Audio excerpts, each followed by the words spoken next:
كنت فاكر إن أسوأ حاجة في النوم هي الكوابيس لحد الليلة اللي اكتشفت فيها إن في حاجة أخطر من الحلم، حاجة بتحصل وإنت صاحي ومش قادر تتحرك.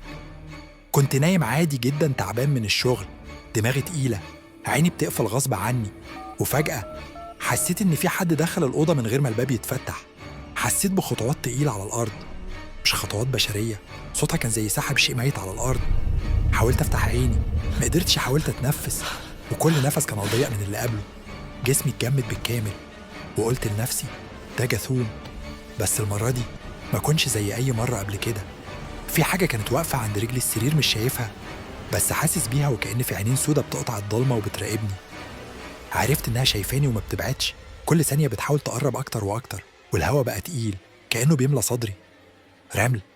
حاولت أحرك صباعي، رجلي، ايدي، رقبتي، مفيش حاجة بتستجيب.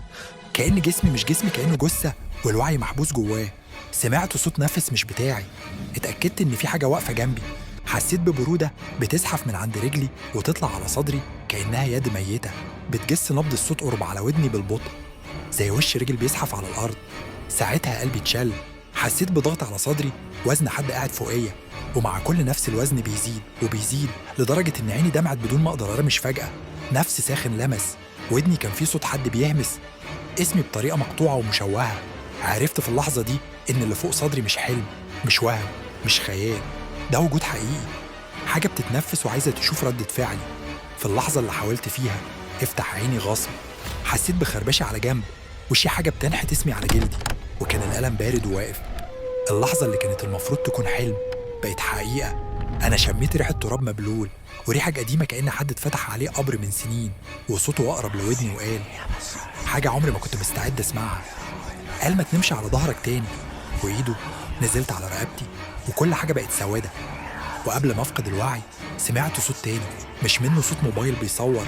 ولما صحيت الصبح لقيت الموبايل على الأرض والكاميرا مفتوحة، والفيديو الأخير مسجل لمدة دقيقة كاملة.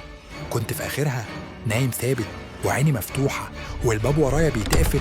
والوضع الغريب إن في آخر ثانية قبل ما الفيديو يقفل ظل حد واقف فوق صدري وطلع صوت خفيف بس واضح، وقال لي المرة الجاية مش هتفوق تاني.